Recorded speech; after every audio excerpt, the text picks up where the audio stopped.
আসসালামু আলাইকুম প্রিয় শিক্ষার্থীবৃন্দ, আমরা আজকে পঞ্চম শ্রেণীর প্রাথমিক গণিত পৃষ্ঠা নম্বর 30-এর 5 নং সমস্যাটি সমাধান করতে যাচ্ছি। আমাদের সমস্যাটি হচ্ছে যে 12টি কলা এবং 8টি পেঁপের মূল্য একত্রে 616 টাকা। একটি কলার মূল্য 8 টাকা হলে একটি পেঁপের মূল্য কত? এখানে দেওয়া আছে 12টি কলা এবং 8টি পেঁপের মূল্য একত্রে 616 টাকা, আর একটি কলার মূল্য 8 টাকা। তাহলে আমাকে এখানে বলছে 12টি কলা কিনছে, তাইলে একটি কলার মূল্য যদি 8 টাকা হয়, তাইলে 12টি কলার মূল্য আমাদের প্রথম বের করতে হবে।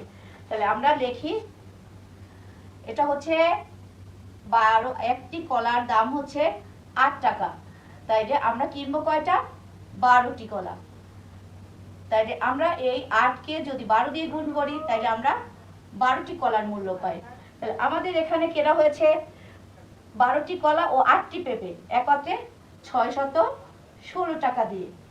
তাহলে যদি আমি এই 12টি কলার মূল্য 616 থেকে বিয়োগ করি, তাইলে আমাদের থাকবে গিয়ে 8টি পেঁপের মূল্য। তাহলে 8টি পেঁপের মূল্য তাহলে আমরা কিভাবে বের করব? আমাদের প্রথম কাজ হচ্ছে 12টি কলার মূল্য বের করা। সেইটা মোট টাকা থেকে আমরা সেটাকে কি করব? বিয়োগ করব। তাহলে বিয়োগ করার জন্য আমাদের এই কাজটা তাইলে ভিন্ন, এজন্য আমরা দ্বিতীয় বন্ধনী দিয়ে আটকিয়ে দিলাম। এরপর আমাদের কাজ হচ্ছে একটি কলার মূল্য দেওয়া আছে, তাই একটি পেঁপের মূল্য বের করতে হবে। তাহলে আমার মোট পেঁপে আছে কয়টি? 8টি। তাহলে আমরা যদি এই 12টি কলার মূল্য বিয়োগ করি, তাহলে এখানে আমরা যে টাকাটা পাবো সেটা হচ্ছে আবার 8টি পেঁপের মূল্য।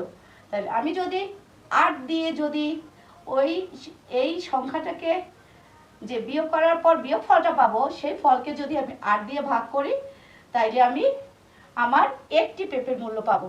তাহলে আমরা এটা গাণিতিক বাক্যে যদি তোমাদেরকে প্রকাশ করতে বলে, তাহলে আমরা এই গাণিতিক বাক্যে এভাবে করব। তাহলে প্রথমে কাজ হচ্ছে আমার এটাকে গুণ করা। তাহলে এটাকে আমরা প্রথম বন্ধনী দিয়ে আটকে দেই। তাহলে 8, 12, 96। তাহলে আমরা প্রথম কাজ হয়ে গেল। এরপর আমার দ্বিতীয় কাজ হচ্ছে মোট টাকা থেকে এটাকে বিয়োগ করা। তাহলে আমরা এটাকে বিয়োগ করি।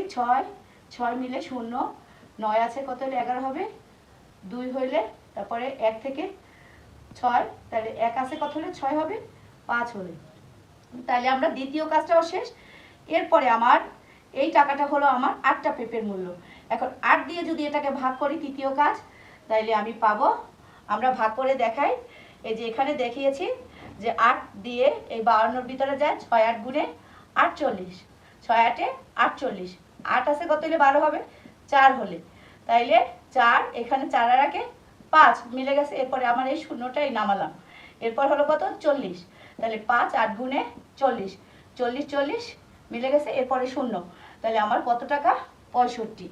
তাহলে এই যে একটি পেঁপের দাম হয় 65 টাকা। তাইলে আমাদের এখানে বিকল্প দেওয়া আছে। আমি যেভাবে এখানে বলেছি সেটা লিখিত আকারে আমি করেছি। তোমাদের যেটা সহজ হয়, যদি তোমার প্রশ্নে গাণিতিক বাক্য চায়, তাহলে তুমি এভাবে প্রকাশ করবে। আর যদি না চায়, তাহলে তুমি লিখিত আকারে এভাবেও সহজে করতে পারো। তাহলে তোমাদের যেটা সহজ হয় তোমরা সেটাই সমাধান করবে সেইভাবে। তাহলে আজকের মতো তোমাদেরকে ধন্যবাদ জানিয়ে আমি শেষ করছি।